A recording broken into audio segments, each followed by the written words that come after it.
Hello and welcome to Rosie's Preserving School pressure canning, and we're going to talk about and do vegetables today, which I have to say straight off the bat are not my favourite thing.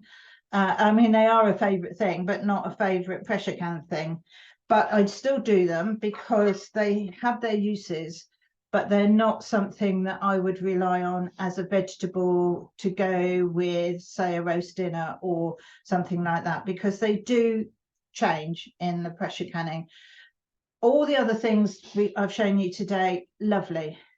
Vegetables, nah, not so much.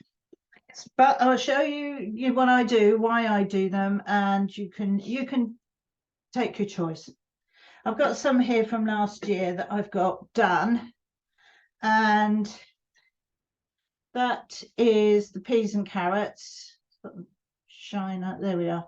Peas and carrots, and as you can see, the peas tend to end up like the old-fashioned tinned garden peas that I had as a child, that we used to have, which is not how I like my peas. And what I find with processed pressure canned vegetables, they're all too soft. But don't get hung up about that. They stay in good condition and they're easy to do. And I do several kinds of mixes, and then I do some single vegetables in a jar. So that's sort of peas and carrots. Just whiz through some of the other ones I've got here. This is asparagus. Same thing. I would use that for soup with other ingredients and a well-flavored stock, and chop it all up. I wouldn't want it on a plate with some melted butter, like fresh asparagus. I wouldn't say it's a substitute for that. But if you've got an asparagus that you need to preserve, it's there and can be done. This one is the green beans, this type of French bean. Again, for me, they're too soft by the time they're processed, but I've got them in there, if you can see it, with some fennel.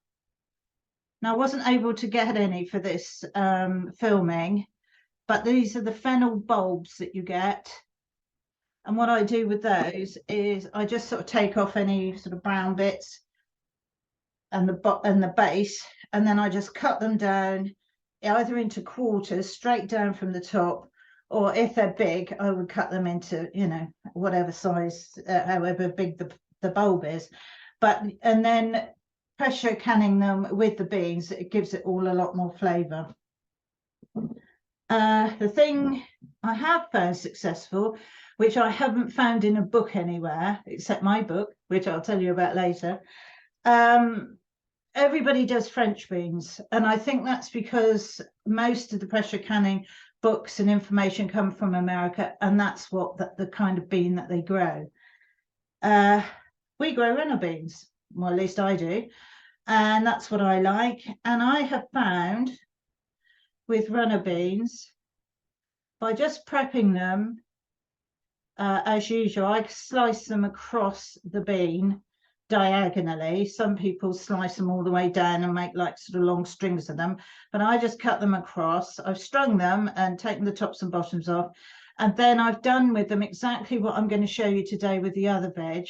Again, I haven't got and couldn't get any runner beans to show you, but these are acceptable to eat as a vegetable, as part of a meal. In my eyes, they stay fairly firm.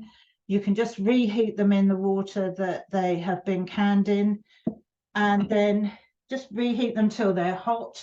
You don't need to fuss with them and cook them and everything. They're perfectly tender, and I should certainly be preserving my beans again this year like that. I don't particularly like frozen runner beans, although I used to do stacks and stacks of them when my children were young. But these days they don't seem to taste the same somehow. So I have found that very acceptable. So that's what I would recommend if you want fresh beans to go with a meal. on the side of your plate, not hidden by a sauce or anything like that, perhaps some gravy, then they are the ones to go for. And the other one, which I'm not going to show you today, but I found is very, very useful, is what I call Swede nut. I've just got Swede nut written on the top there, and that is Swede and butternut squash in cubes. And then I do those in small jars like this, because again, there's only 2 of us, and trying to buy a Swede small enough to cook, mash, have with a roast dinner or a casserole in the winter, then you've got either half a Swede that you think, oh, what, we've got to have it 3 or 4 times, or it all gets, unless you can cook the whole thing and mash the whole thing, and I guess you could freeze it mashed. But what I do is make the cubes, and then you can heat it up in the water, drain it, mash it, good to go. And you've only got to use what's in the jar. You haven't got bits lying around waiting to be something else, because there's not a lot else you can do with a Swede. It doesn't it's not like most vegetables where you could kind of roast them or do something like that. So I have found that very useful as well. There are other vegetables, obviously, and we'll go through a few of them now, but pretty much they're all low acid, and you are going to have to pressure can them to keep them if you're not freezing. The only well, it's not really a vegetable, but the only thing that you can water bath that is a sort of a grey area, you can water bath it or pressure can it, is tomatoes. But that is tomatoes on their own, not once they've got beans and things added to them for sort of ratatouille. That has to be pressure canned. We're going to be talking about ratatouille, making it.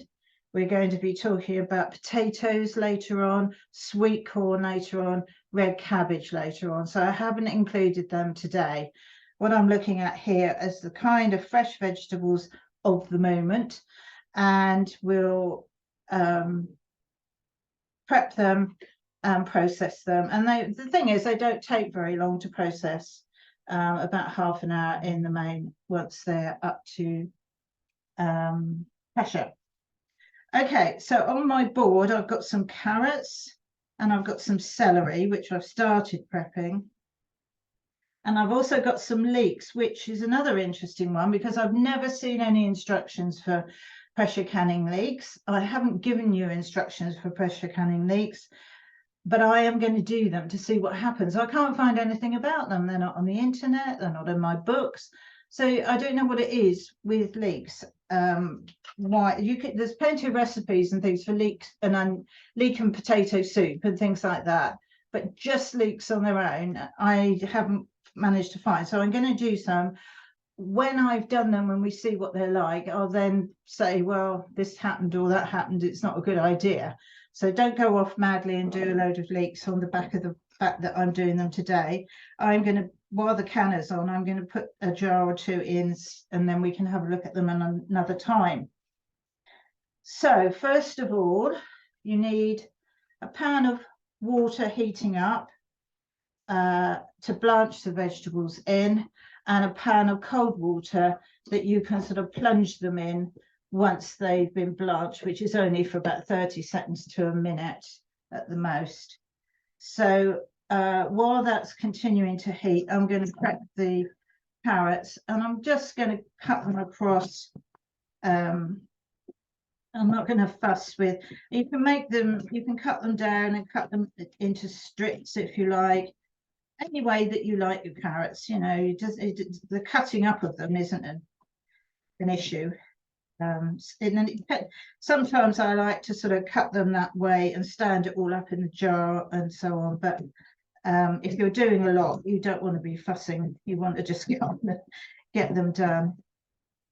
So I've got 7 jars here, and I'm probably doing the leeks. It's going to take a few extra. And I always process my vegetables in water with a little bit of salt added, and then when I open them, I can just put them straight into a pan and heat them through if that's what I'm going to do with them. If not, I can just drain them off. I don't generally process them in any spices, herbs, or sauces. But of course, you're finding out now you can do them any way that you like, really.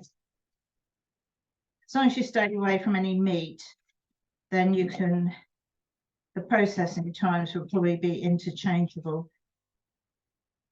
The exception with that is mushrooms. I've put the instructions for mushrooms on the recipe sheet. They just take a bit longer to actually process, but they're worth doing, especially as a base ready for soup, or if you need mushrooms in a dish. I probably wouldn't do huge, great jars of them, but it's worth having, you know, getting a box, or if you see them on offer, it's to grab them and just have a session, you know, put the pan on and get them done. Because you don't need to blanch them in, well, you do, actually you do, because it reduces their size a little bit. Otherwise, it's a bit of a job fitting enough in a jar when they're all springy. So that's my carrots. And what I'm going to do is to blanch them. I mean, for years and years, I grew runner beans. I'd bring them in the evening when the kids were in bed, and I'd prep them and I'd slice them and I'd blanch them and cool them, spread them on tea trays to freeze them, and you guys, exhausting. And I always felt when I was blanching that trying to fish them back out of the water, the ones that were still in the water were still cooking. You couldn't kind of deal with it quickly enough. But I just last year I had a light bulb moment, and I put the veg into a jelly bag, and then I just pop that into the pan, make sure it doesn't submerge and they all come out again, and then you can just drop the bag in and lift it out and into the cold water to stop the cooking. I know we're going to cook it in the jar, but it makes it easier to handle if they're not blisteringly hot.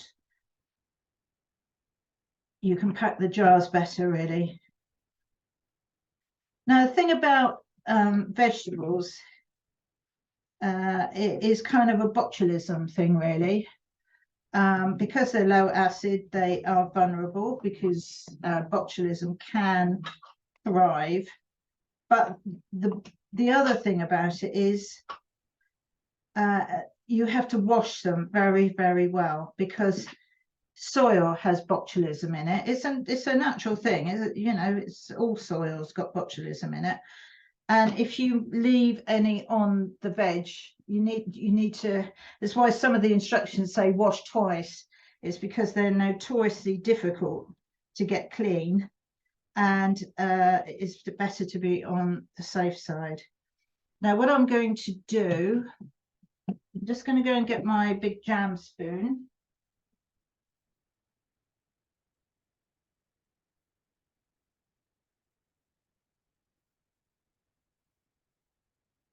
I'm not ready to put the carrots in the water just yet, but I'm going to thread the handle of my jam spoon through, and then I can drop them in and lift them out quite easily.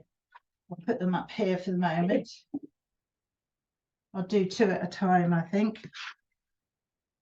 So I've got some celery here, which again, I'm going to do because celery is a bit like Marmite, isn't it? I don't mean in the flavour, or mustard, isn't it? It's mustard. Mr. Coleman said he made his fortune by the mustard people left in the jar or on the plate and didn't eat. And it's the same with celery. I think the celery growers, I mean, rarely do you manage to eat through a whole head of celery. Or we don't anyway. So by prepping it, actually, I'll show you something first. by prepping it and jarring it, you can just open enough to put into a casserole or something and leave the rest on the shelf. Now, something my father showed me is if you bend it, it pulls off the sort of stringy bits if you snap it. And that is a good thing to do with it's a bit older. You see, if it doesn't have any, it doesn't matter, but it's nice to remove them. Just makes it that bit more tender. If it's usually the outside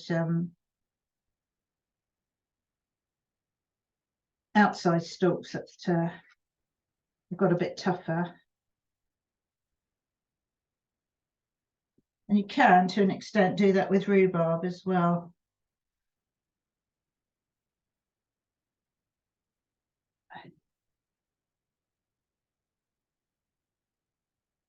So have the inside of the stalk uppermost and then just snap it and pull it out. It's quite satisfying, actually.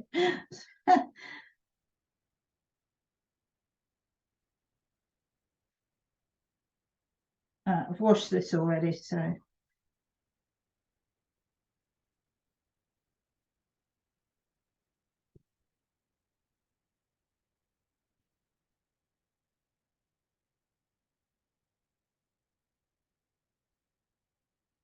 I don't think these ones will need it. Oh, I don't know.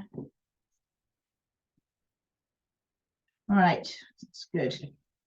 So let's now just slice it into pieces.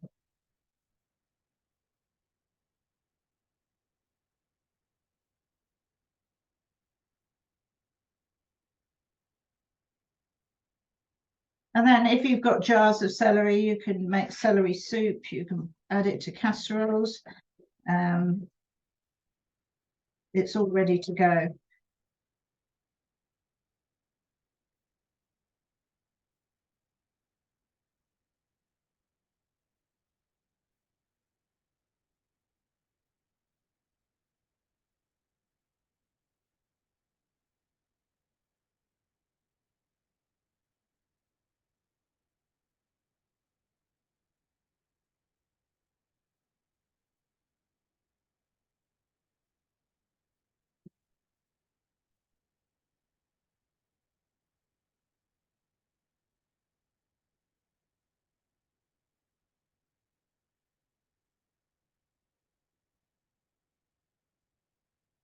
These in another bag.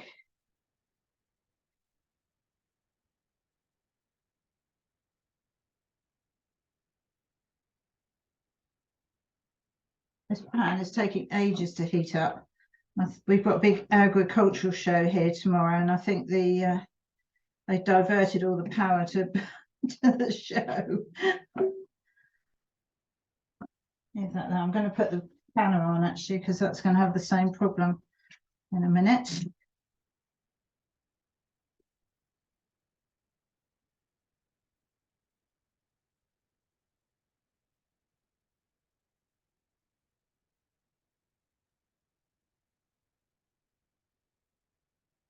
So tomorrow is a day in the garden day because the show just brings everything to a standstill for miles around.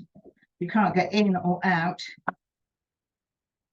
And so it's better just to give up and stay home.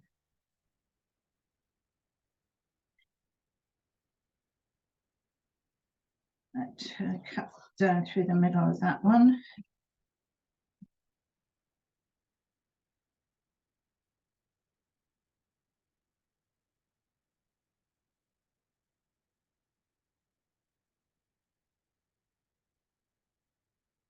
That's it.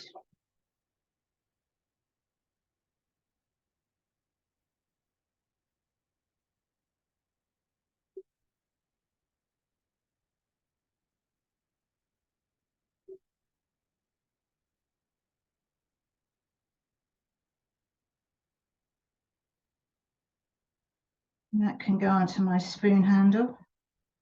All very sort of Heath Robinson, but it does help.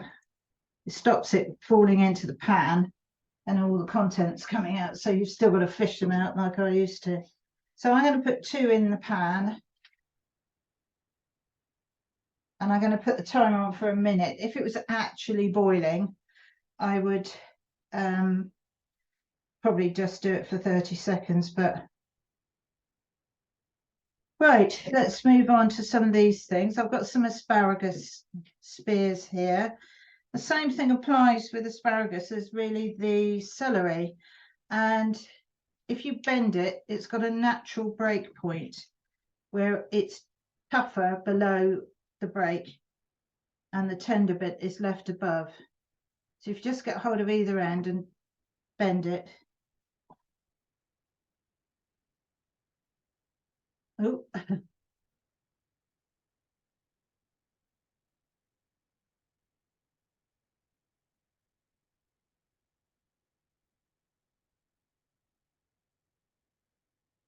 and again, like I said, when I was talking about the ones I did last year, you can make soup from them or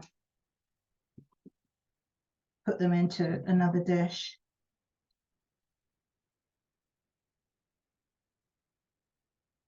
Right, so that's the minute. Stop.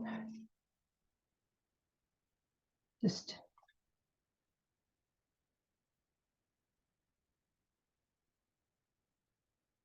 drain them a bit and dunk them into the cold water.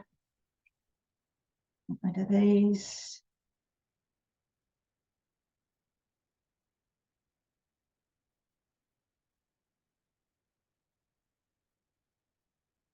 Now I think with these ones, I'm going to cut them up because they will go in the jar easier, won't waste so much room. And I've already got some spears, whole spears, but I'm unlikely to use them whole, to be fair. I'm probably going to make soup with them. So I will just cut them up so they will fit. I'll rinse my hands in a minute. I've got asparagus all over them.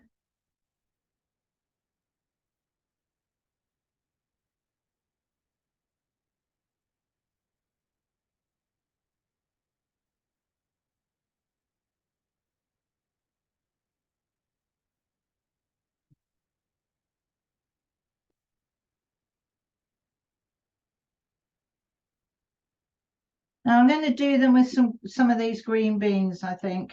So I will get out a few and line them up so all the ends are together, and then I can just cut straight across and try and do the same thing at the other end.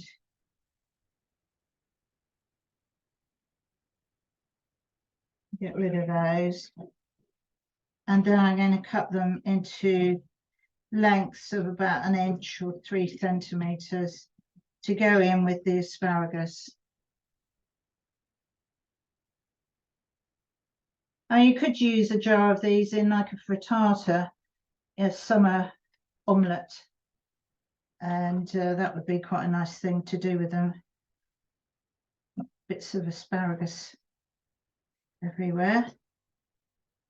Right, line them up.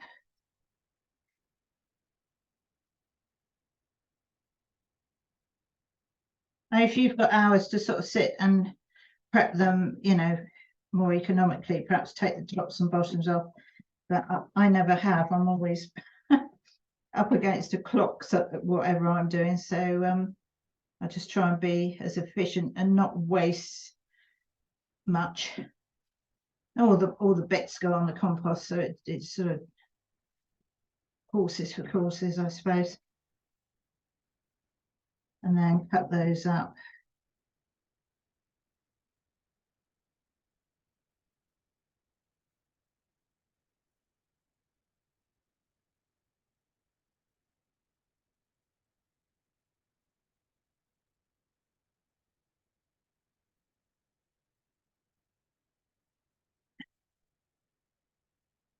My beans aren't anywhere near being beans yet. They're just little plants still, but they come on so fast now, especially now the weather's warmed up. It won't be long before I'm coming in with basketfuls of things that I've got to sit and do. ready for the winter.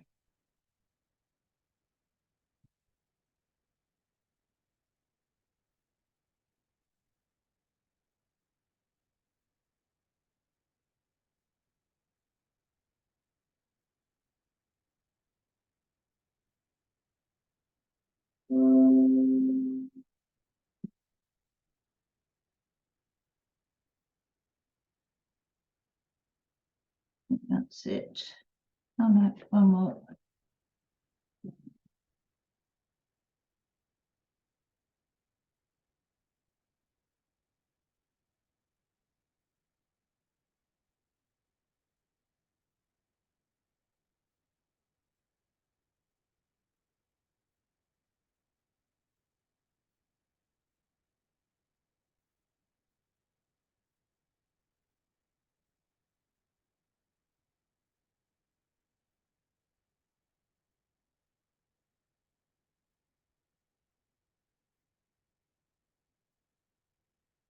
Right.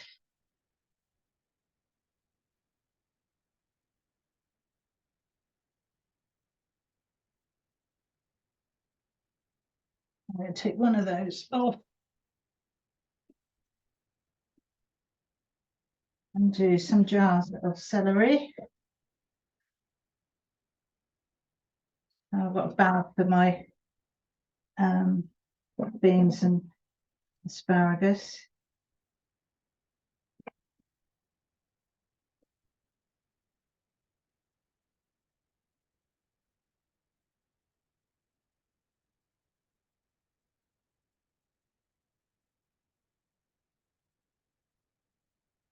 So usual thing, leave some headspace, about 3 centimeters,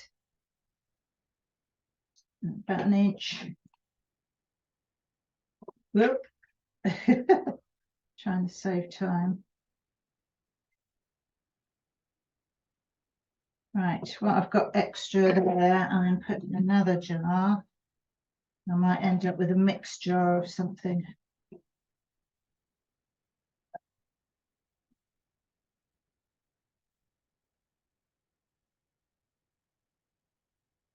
In there. When I can top up with something else. So this bag, I will now put the asparagus and beans in.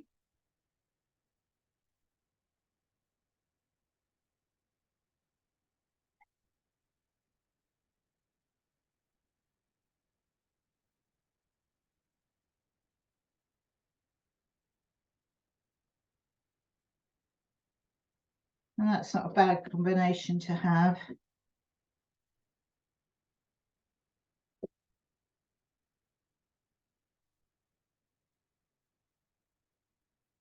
And I will take my carrots. This is where it gets interesting.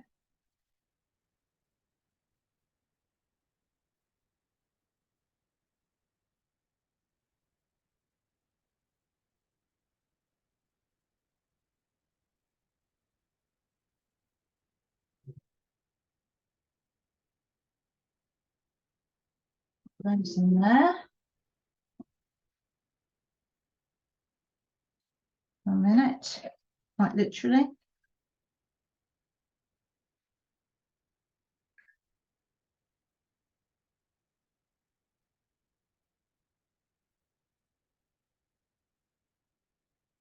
Oh,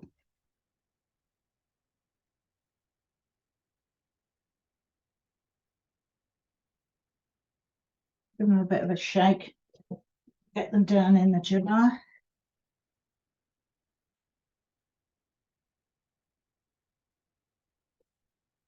The jar. And then these, I will put by the celery, I think. That was over. See if I can get them all in.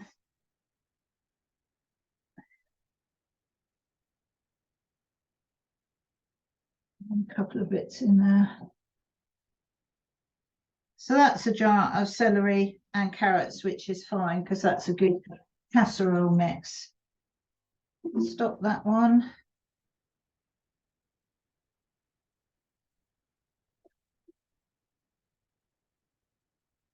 Pop it in there. Now I've got some peas here. These are sugar snap peas. They're not peas with, I don't think they've got kind of peas in them that you can pod. They're going to be too tiny. So all I'm going to do with those is take the tops off and any strings, and then blanch them and put them in whole.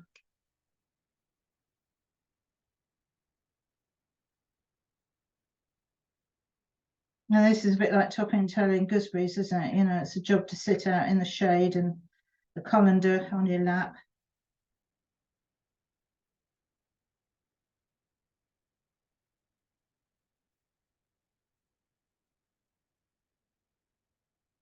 I'll probably just do enough for one jar so that you don't have to watch me doing this for hours on end.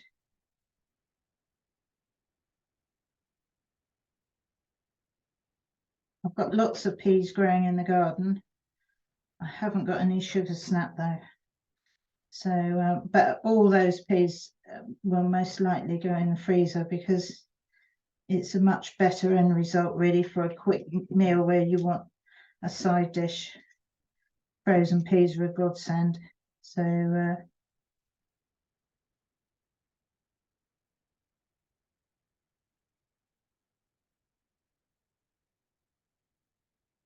so these are going straight into my bag to blanch.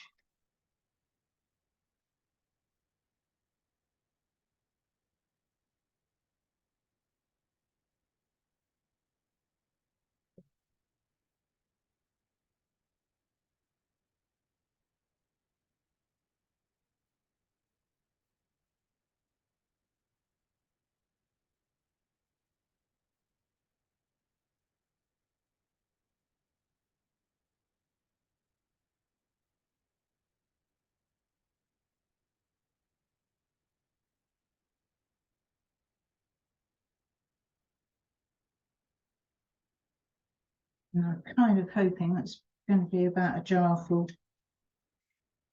You could cut them up more if you wanted to. Cut them in half or thirds.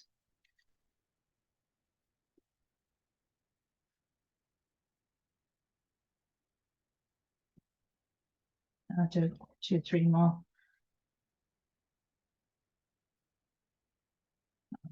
Old. The thing about doing your own produce, of course, is it'll be super, super fresh. Straight out of the garden, straight into the pot. But if you haven't got any means of growing anything, you know, just buy the best you can. Find a farm shop or a farm gate shop, you know, that actually is maybe a specialist in one thing or another. So let's do the same again. Oh, oh dear. Oh, excuse me.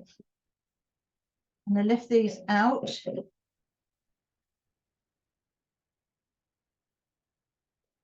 And drop those in.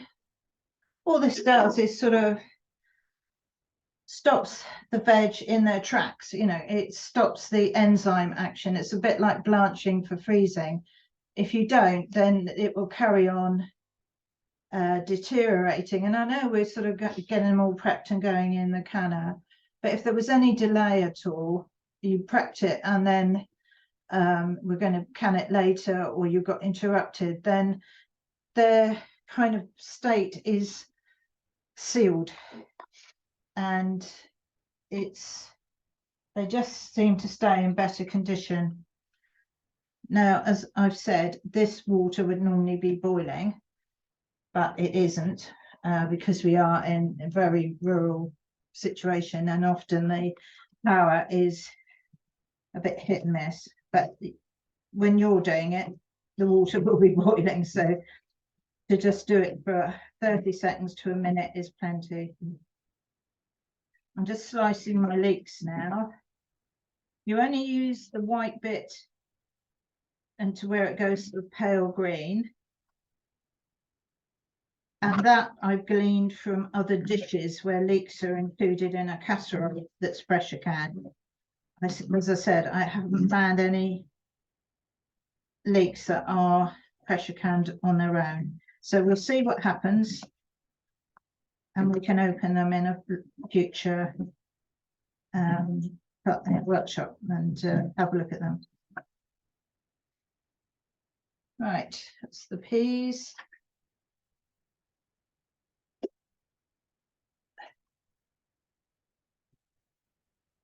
They'll probably start boiling about an hour after we've finished, you know. Absolutely hopeless.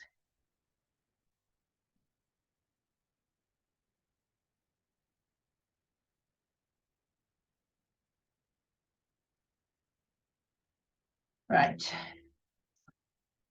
So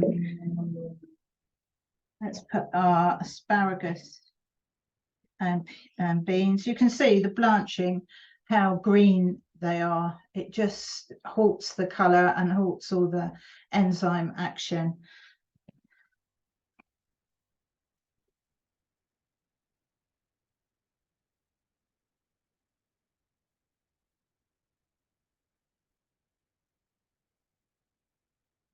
And if you know, if the winter you wanted to make a big pan of vegetable soup, these are the sort of things that you could put in these jars with the beans and the asparagus tips and so on. That's one. I've got one small amount remaining, which again I'll probably put in. We'll see how the leeks go. What have I got there? Peas. I might make a mixed pea one. Let's put them in a jar, and then I can use the bag for the leeks.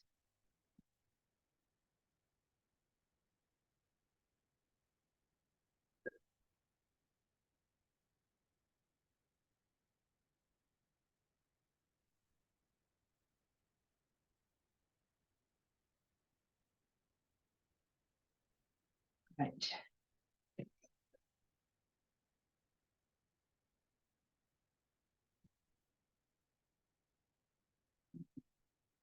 Those for now.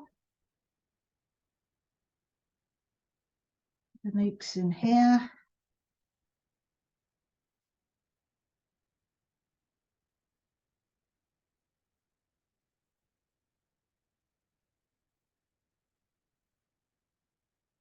And it's surprising, I find, where you do sort of make up these kind of hodgepodge mixes that come in the winter or, you know, in the future, they always seem to come in useful. They're always just the right thing, you know. You think, oh yes, that could go in there. So it's never a waste to do a mixed up jar.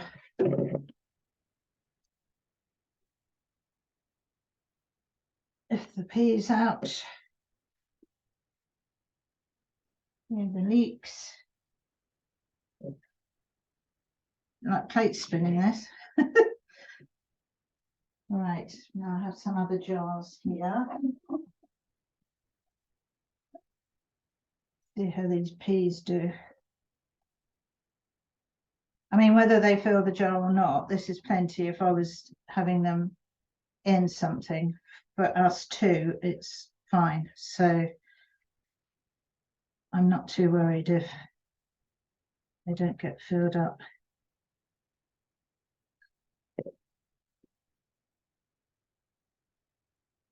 That's good. That's that one finished. We've got all those three will probably be all right for the leeks. Probably be enough.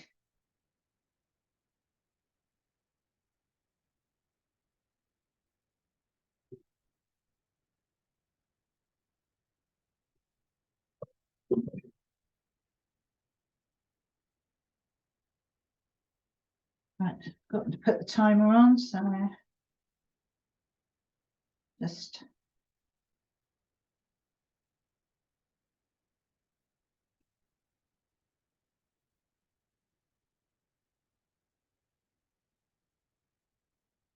put those in there. Oops. Now I'm going to use this water that's heated up that I've been blanching in as my water in the jars. It's got all the kind of nutrients and things which would have come out in it. And when you are going to use the veg, if you need to drain them, then you can drain off that liquid and use it as stock. You could refrigerate it and use it in something else, but it will form part of a stock element in a dish that you might be making that you can use it. What I need to do next is put half a teaspoon of salt in each jar. I like to put the salt in, then I can just empty them out to cook or warm up. If you don't want to add any salt, it won't make any difference to anything other than they won't have any salt in. But I prefer to do them. So a scant half a teaspoon.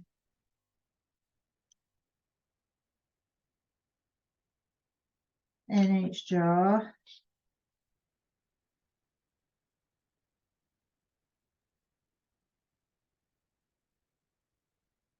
I've got the leeks still to do. Then I'm just going to use a ladle to put the hot water over them.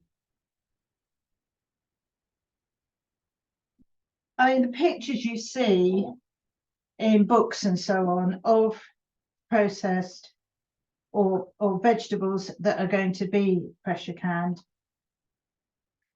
are, generally speaking, I'll just show you in a sec. The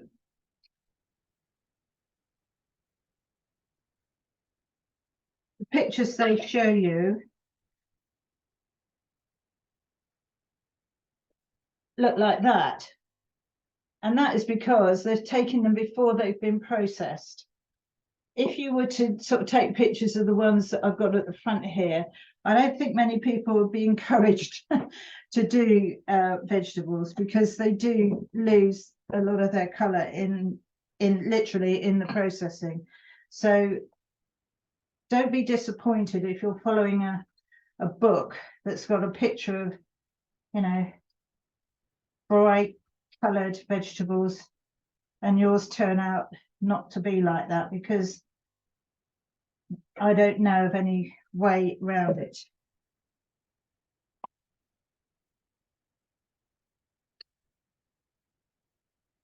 I'll just top them up with hot water.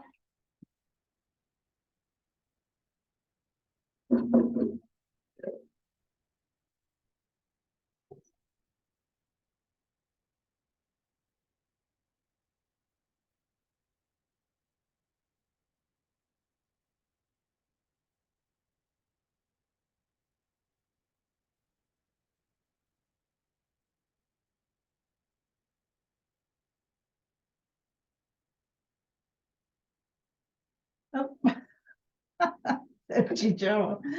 Oh, come on, Rosemary.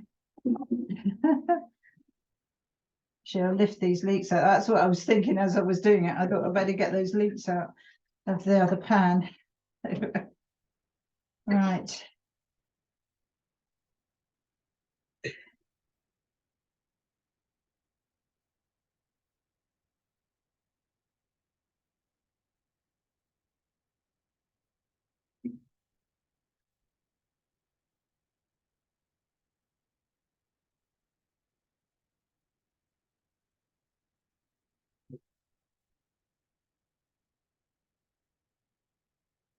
My celery. Never done celery before, so it'll be interesting to see how useful it is. I'm not a massive fan of celery, really. I don't think Trev is, so tends not to appear very much. But like this, where we only use what we open, I think it might be a bit better.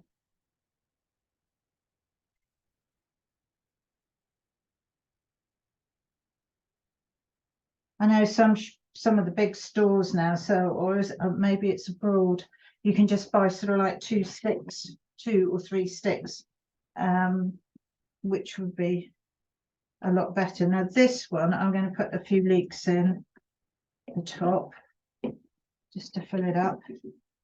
So this is asparagus, beans, and some leeks, and that would make a nice soup just in its jar contents, whizzed up with some herbs, maybe. Simple soup for lunch. I say that, and that's if the leeks turn out okay. I can't see why they wouldn't. I can't see anything about them that would stop them from being tasty. So that's that one. This is the jar that I started using, putting water in. Don't know how many we'll get into this.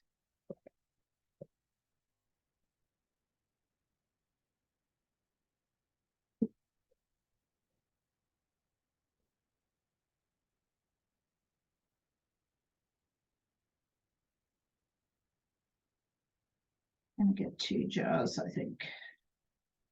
Just leeks. It's a bean. Let's do one and this other one. Good.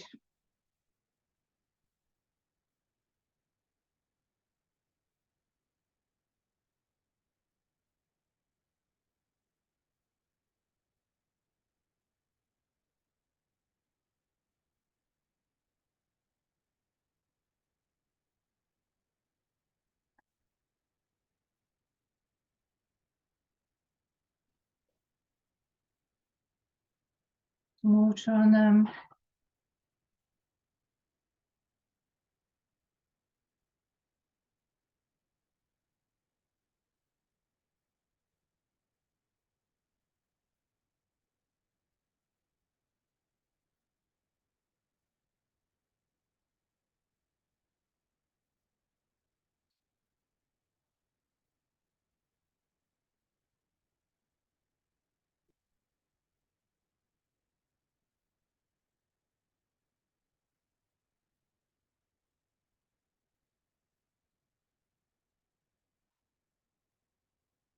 So I need some salt in the leeks.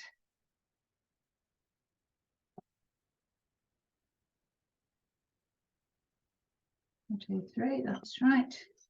And now we're going to do our seals.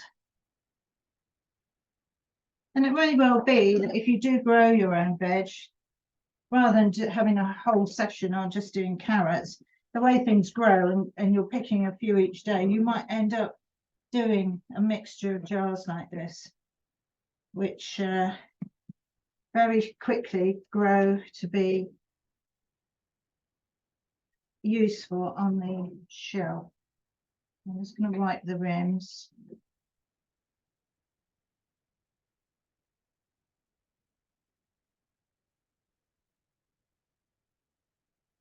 With vinegar, as ever.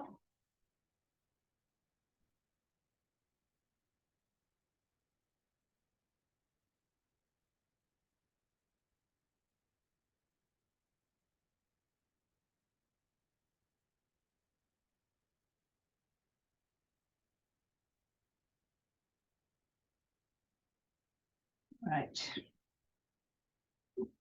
Now, put my, I put the bubbler in. Where have I put that?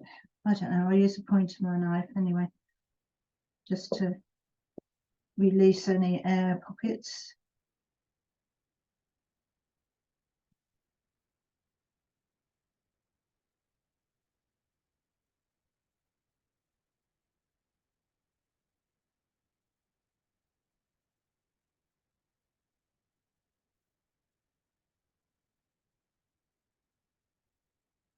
The thing is with the swede nut, it's never a good idea to pressure can a mash or a body of, you know, some kind of pulp like pumpkin or something like that. It's always better to pressure can chunks, heat it up and mash it with just before you serve it, because in the canner, it's often difficult if you've got a dense body of pulp like that. The heat won't necessarily transfer through it efficiently, and you might have hot spots where, you know, it hasn't processed. So always sort of do those kinds of veg as chunks. I need some more seals.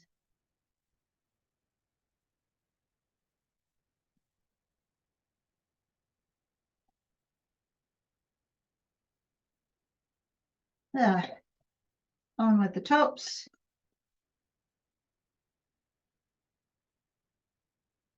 And into the canner, which is heating up nicely.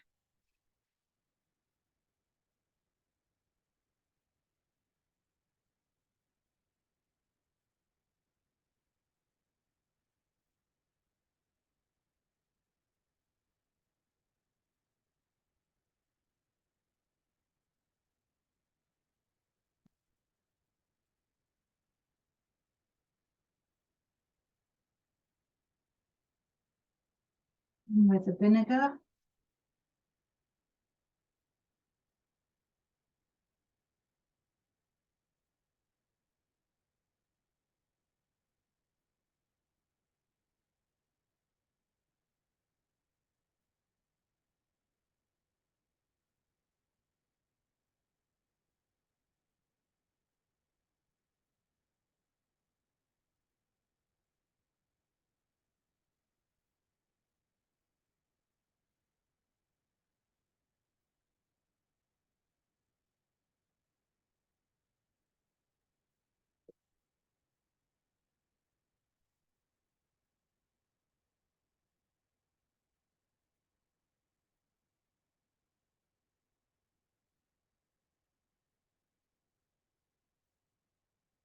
Let's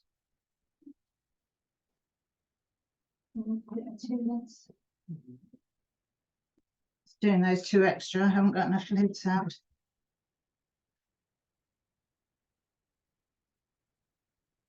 Oh, clear up the debris.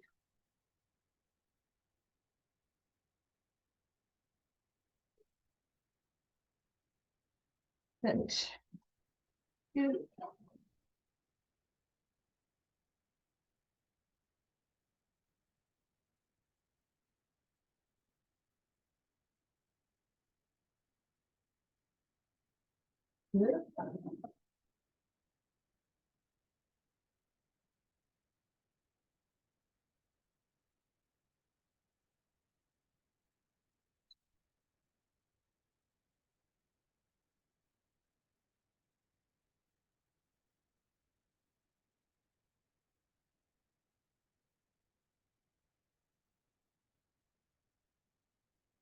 There we go.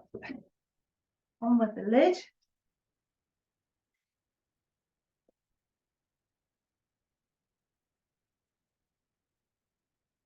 We check through the vent to actually make sure you can see daylight. Hasn't got blocked with anything.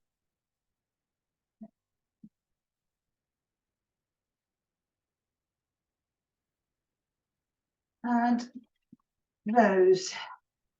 Now we wait to vent. Good. Just get these out of the way.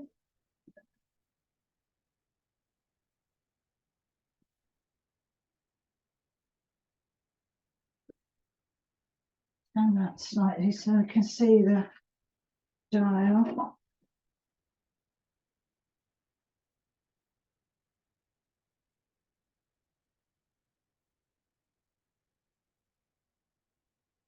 Sit. Okay. So vegetables are processed at 10 psi for UK, and for about 35 minutes, 500 ml. Sorry, 30 minutes for 500 ml and 35 minutes for 1,000. But I think if you've got 750 ml jars, you'd be okay at 30 minutes. I don't think it's going to be that critical. We've got no meat or protein involved of that sort. So 30 minutes for the smaller jars and 35 for the larger. So while that comes up to vent, rather exciting, I've got my new book, which is called Rosie Lets Off Steam, a guide to pressure canning so you still have a life. And that's really what I've been starting you all off on. I haven't been using you as guinea pigs, don't worry. There are some things in there that you've already learnt, and there will be more that you are going to learn. But I'm not sort of showing you how to use the pressure canner or going through every part of the beginning of pressure canning. I've got quite a lot about planning and shopping and all that kind of thing in there. I've got some real pictures of what pressure canned food looks like, so you're not going to be disappointed when you put this lovely sort of bright glossy jar into the canner and then something else comes out that you don't know what's happened to it. So there's a lot of what we talk about, the principles, the planning, how all the decisions you need to make, and the equipment, the sorts of things that you'll need. But it's not a beginner's sort of this is what you do next kind of thing.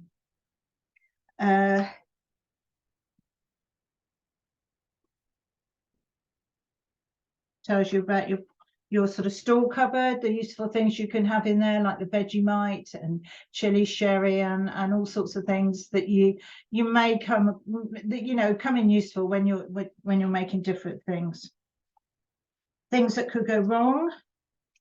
And then we get to the recipes, and as I did with you, we start with beans,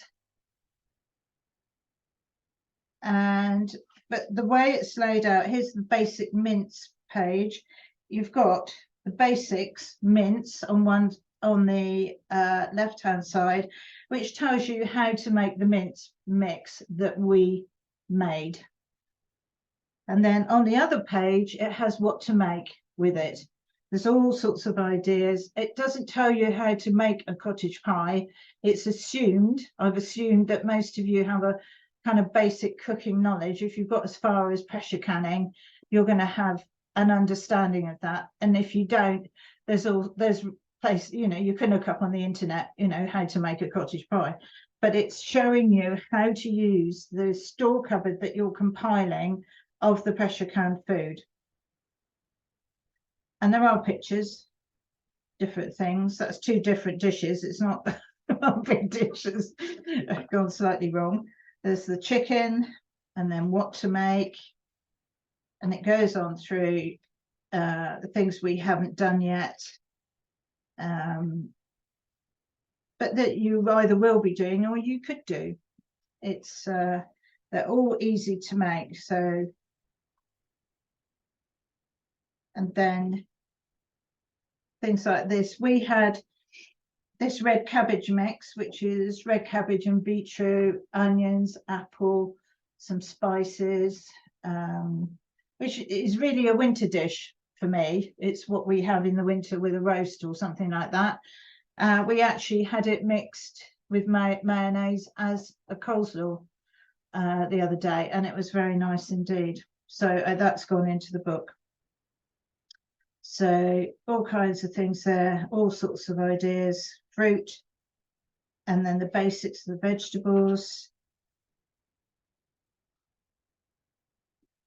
sweet corn, the sausage and bean soup that we made. These are just a few recipes that perhaps people aren't familiar with, but are very useful to know to use your store cupboard. So there's the sausage and bean soup, speedy vegetable lasagna, and that is sort of billed as not using every pan in the cupboard. you know, I really have to be in the mood to make lasagna, and you end up with all these pans, and they're all difficult to clean. They've got bechamel sauce stuck onto them, and you know, and you just think, oh my goodness. So it's all refined down. This is a sort of a one pan lasagna. It's a vegetable lasagna, but if you want to, you can add in a jar of the basic mince mix. So you've got the recipe for the vegetable lasagna there, but it's still using your store cupboard. It's not going out getting a load of fresh vegetables. It's and so all of the instructions are there, and a nice picture. And there's the white chili chicken as well. Then useful information, there's seasonality, conversions, measurement conversions, and we've included the American measures there. So if you've got somebody else's canning book, which I've recommended in the past, you can use that to convert the recipes or the information into the right measurement for you. And then there is the getting organized part, where we talked about last time, is the meal planning, the shopping, budgeting, lots and lots of useful information, and copies of the worksheets in the back, and there's a QR code there which will take you to the downloads where you can print your own off, and some links as well, which actually all link to us, but you know, for different things. It's on Amazon now, but there's no pictures yet. They passed it for publication, and it is on the Amazon site, but it's also on our website as well, and you can get it from there.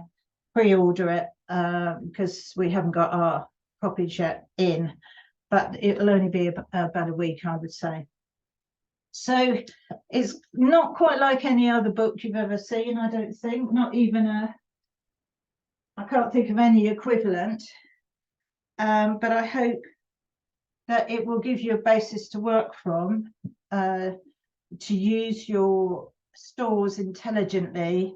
And also, if you need to extend things, I've added in things that you can mix with the jars to make a dish bigger, that are economic, and help out with the old purse. So, and it's just really what's worked for me over the whole of my life. And now combined with pressure canning, it's as I say, it's how to pressure can without it taking over your life. You can still have some time off. You're not always having to be cooking and processing things. So I don't know if I don't think we're anywhere near venting at the moment. So I'm just going to clear the decks, and we'll come back when we're venting and timing to start the processing.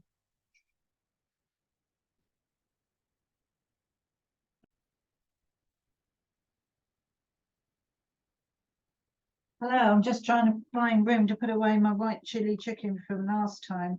I've labelled it up with the date and everything, and I found an empty cupboard, so I'm going to put it in there for now and add it to my inventory. So the can is sealed, the weight is on, we're nearly up to the 10 psi, and I've got 500 ml jars, so I'll just be processing for 30 minutes. And it's 35 minutes for the bigger jars, as I said. So, and when we come back, and we're waiting for the canner to depressurize, I'm going to be cooking our supper for tonight, showing you how you can use the jars of vegetables that I said, even though I don't like them myself as fresh vegetables, you know, as accompanying a meal. I do like having some jars ready processed, because then I can use them to make various things with. And I'm going to show you one of those and how fast it can all happen. We're nearly up to the 10 psi. Actually, we took the seal out of the canner before we started and sprayed it with silicone spray and wiped it round and everything, and it sealed up very much more quickly this time. And the canner lock operated all on its own without any help, so that's a bonus. And often I'm prodding and poking it with the end of a knife or something.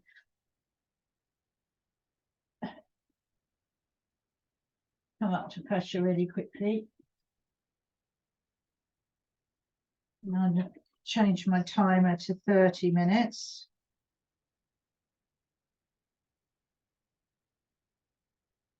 We'll be home-handed today, won't we?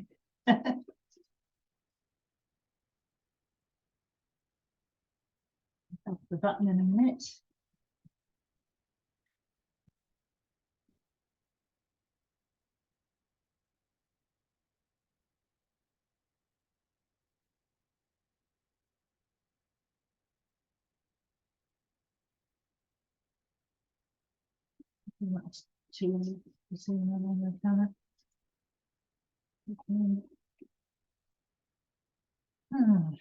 Lovely day out there.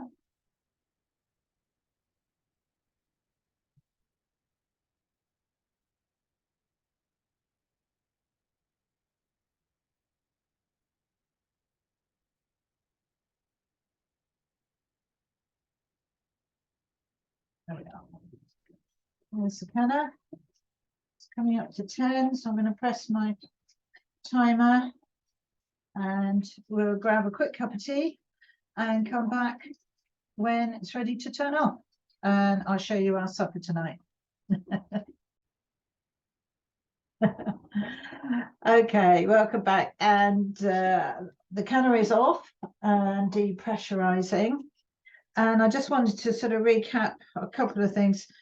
I totally failed to mention beetroot to you. Now, I did a lot of beetroot last year that it grew exceptionally well, and I had masses, and so I processed the whole lot. I'm trying to get it without the light on it, so you can see it in the jar there. Beautiful color.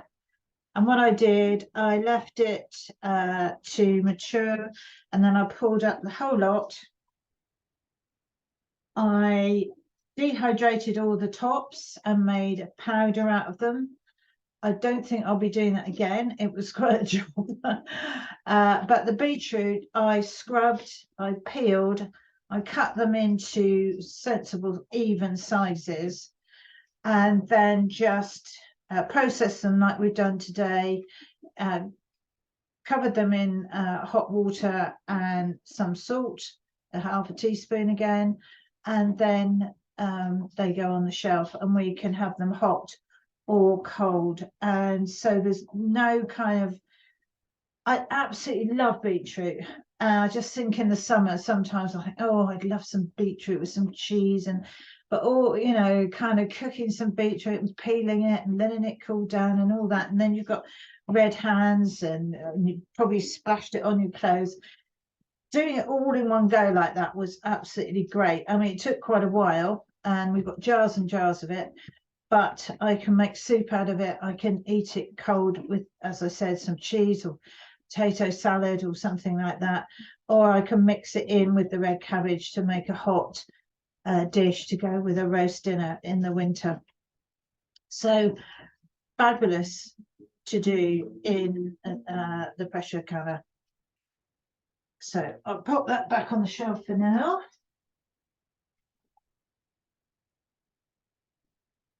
And then I'm going to just quickly make our supper for tonight. And I've got the pan on dry on here on a medium heat. And I'm just going to put in some spices. I've got some cumin and some medium curry powder. Now, I'm not a purist about curry. As long as it sort of tastes like curry and it's a bit hot, that's fine.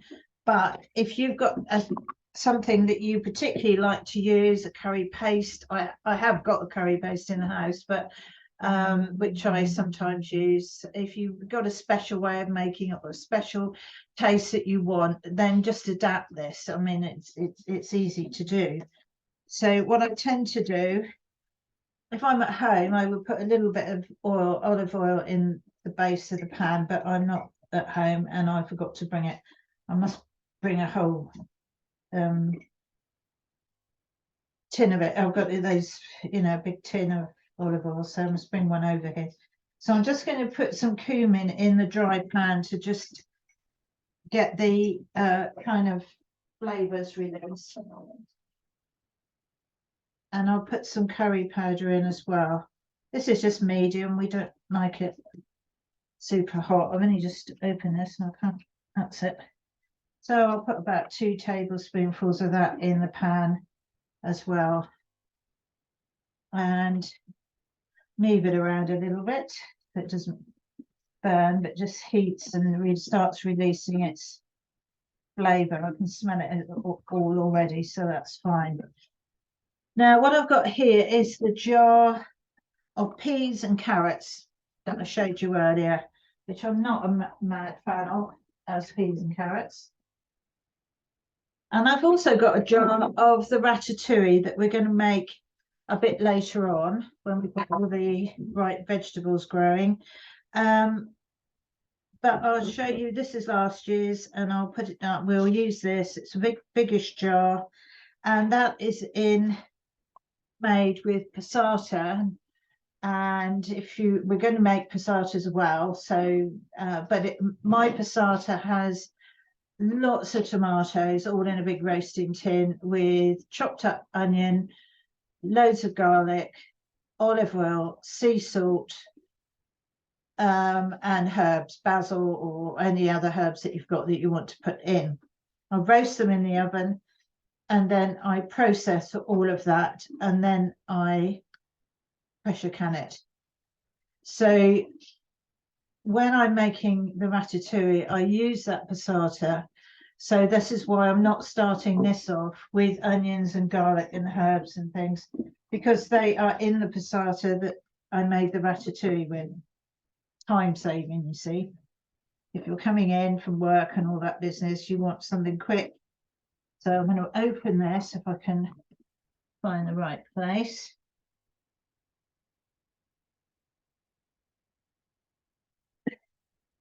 So this is completely vegetarian.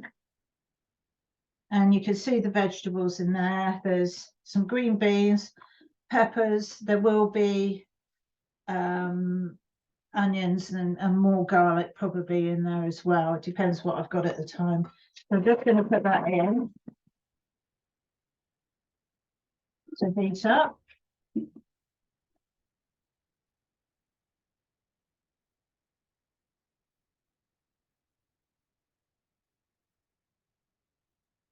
Stop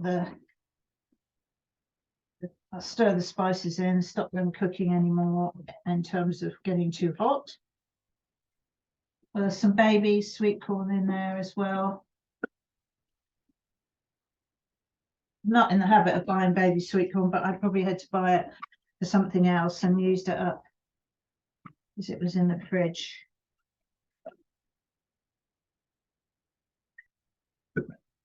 So I'm going to open these peas and carrots.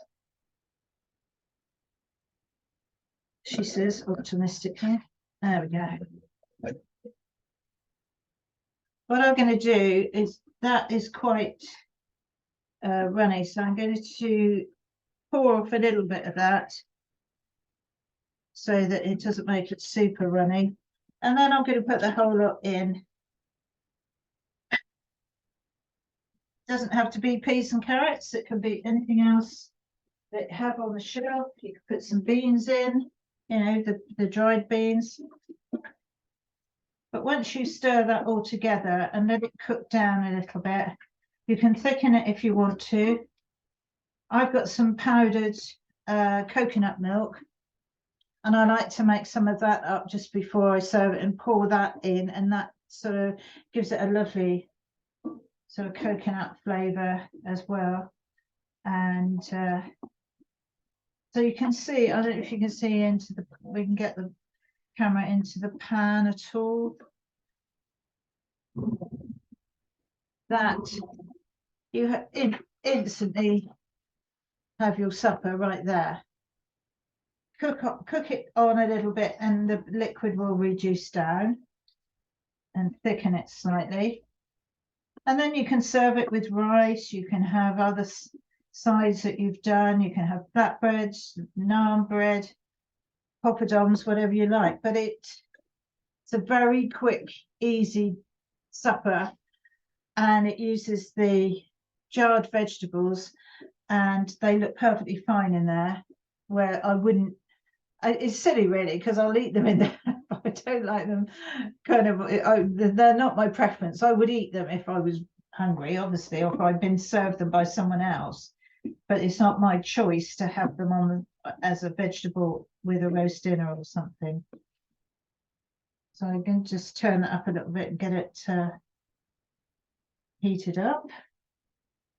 Where I clear the table yet again.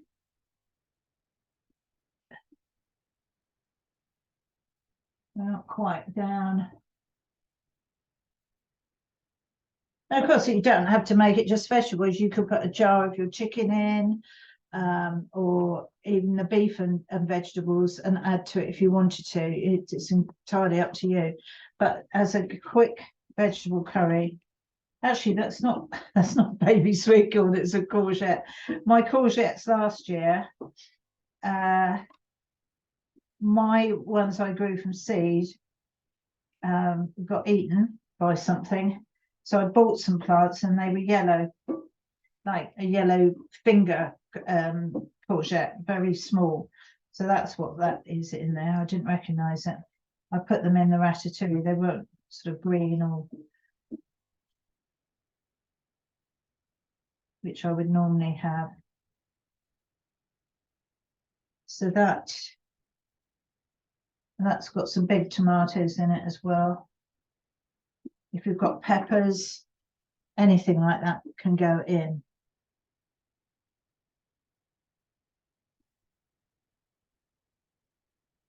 It's just coming up to bubble away. It only needs heating through, and the thickness is entirely personal preference. I might mix some corn flour in with the coconut milk and then add some water to the powder, and then it will thicken and also give it a lovely colour and flavour as well when it comes to eating it.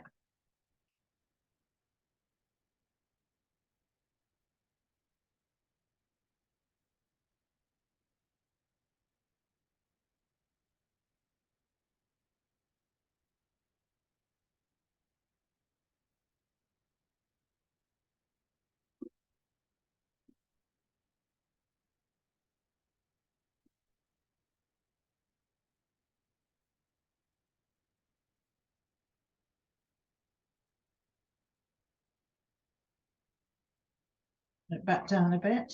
Now it's got the heating up. And just set it simmer. But you could literally just, if you're happy with the consistency of it, just serve it straight away. It's more a case of getting rice or something like that cooked to go with it. As soon as that's cooked, you're good to go. Oops, the spoon's going to fall out of this pan, I think.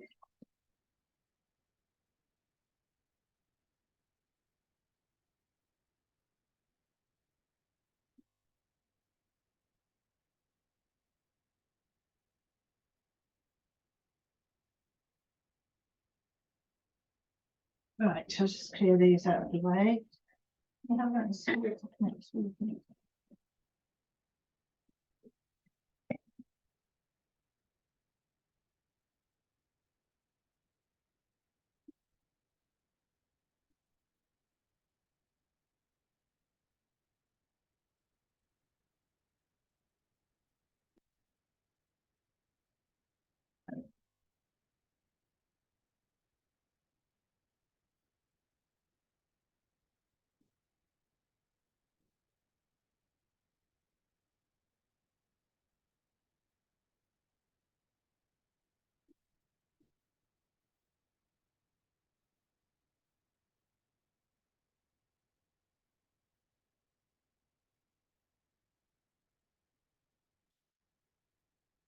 Right.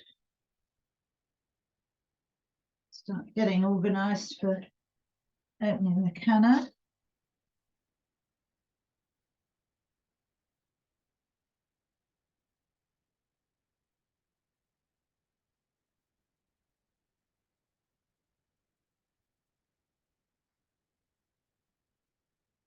Dusty towel in position.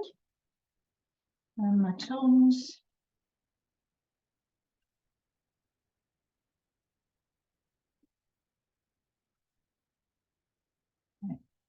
Put that down there.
But next time we're going to be making homemade baked beans.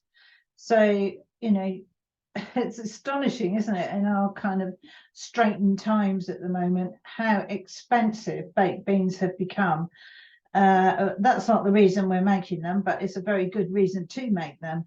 You know, you might think, oh, why bother? You know, we can just get a tin from the supermarket. But I think last time I looked, they were 159 or 169 a tin or something. So we're going to need some,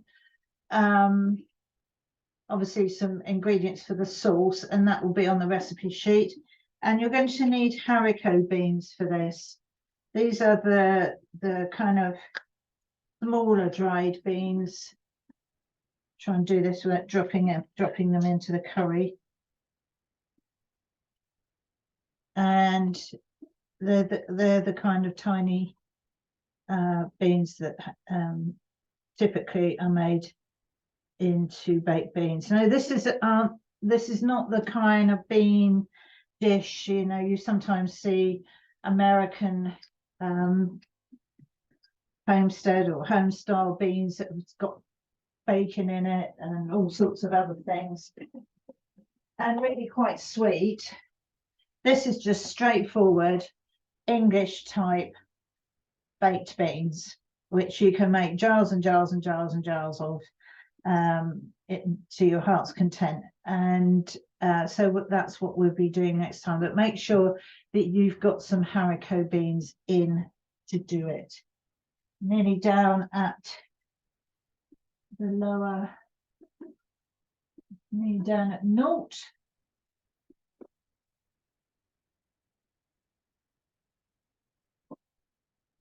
And it's, you know, I know the sort of market leader is supposed to be very, you know, the ingredients are supposed to be very good in them, you know, nothing kind of controversial, but you can control the amount of salt in it and that kind of thing if you want to, if you've got special kind of dietary needs that you want to cater for, then this is, you know, another very good reason for making them.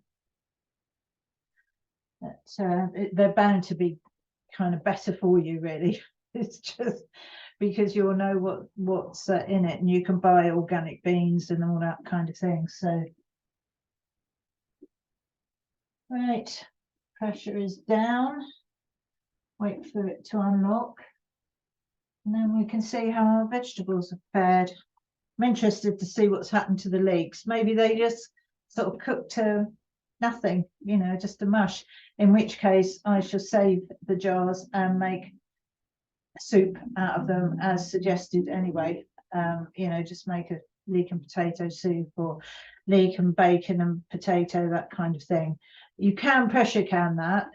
You could make it and pressure can it as soup, but if that's what's happened to them, then I'll just do it as I go. Make and just use them in the soup mix. You can get dried mixes as well, with pearl barley and split peas and beans and lentils and everything, a dried soup mix. And I've done that in the pressure canner before now in a stock, like we did the beans, but with stock, and then added things into it on the day, as it were, which it all helps. It all just cuts down on the amount of time everything takes if you've taken out one of the elements of the dish, and you know, you can speed things up then. But soup's looking quite nice there.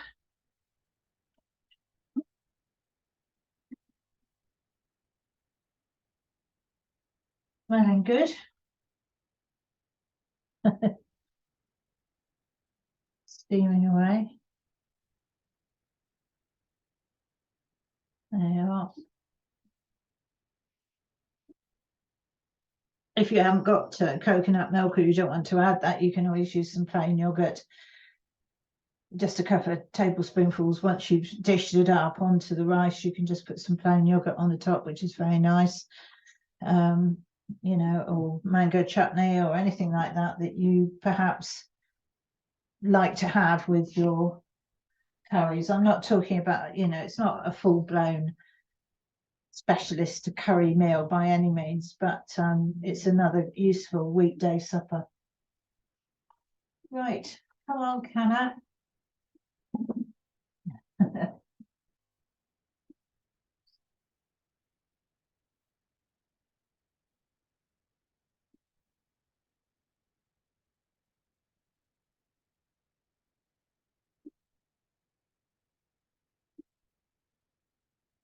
That's the last bit of pressure out. I just move the jiggler over to one side and let it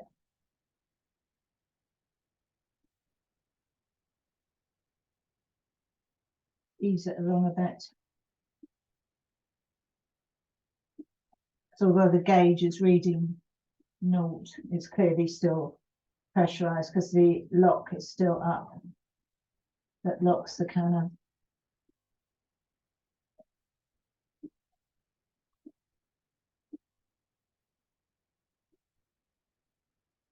I know some people just remove the jiggler weight once the canner gauge is down to 0. They just take the jiggler off, but I've never been brave enough to just do that.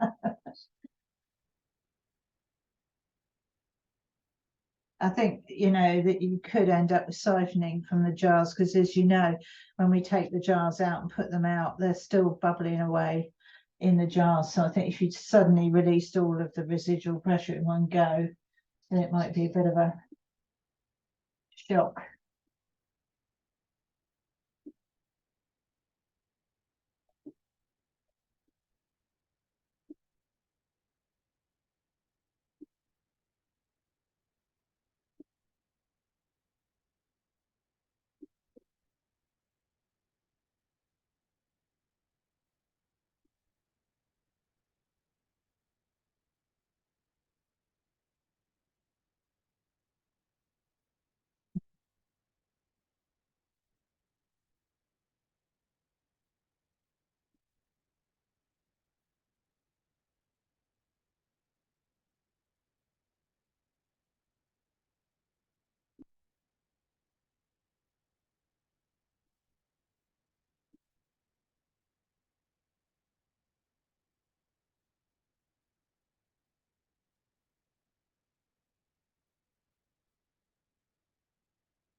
How much time? Pressure up, pressure down. It's a waiting game. There we go. Take that off. The lock is down, so just in case now of not burning myself, taking the lid off. Wipe that water off.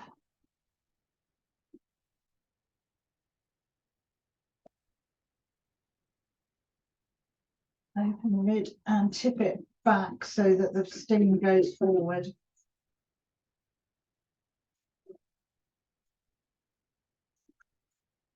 There we are. Twiddle it round. Somewhere safe. What have we got?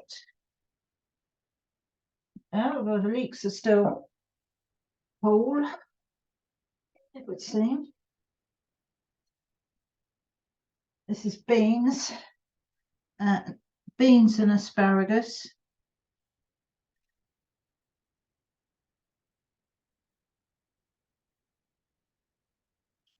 Just beans by the looks of it.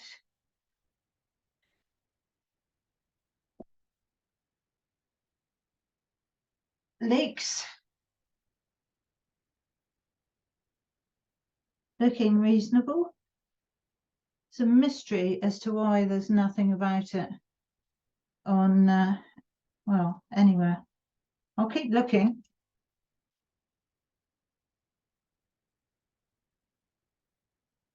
Carrots.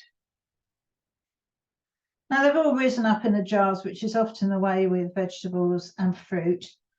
There's nothing really you can do about it. And it's nothing wrong with it, other than aesthetically, it doesn't look great. But they'll be fine. And I know from what I put into the jar, raw is as much as we would need as a serving for one meal between two of us. So, and if I didn't think it was, I would use 2 jars of something, or 2 different ones. You don't very often have just one vegetable. So I'm not worried that there won't be enough. That's the celery. More carrots.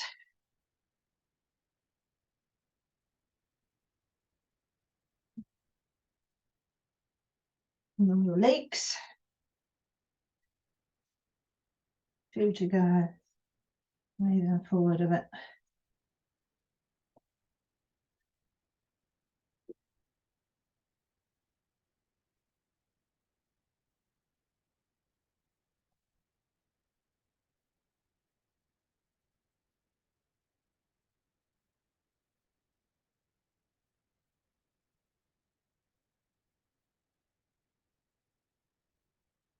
The celery and carrots.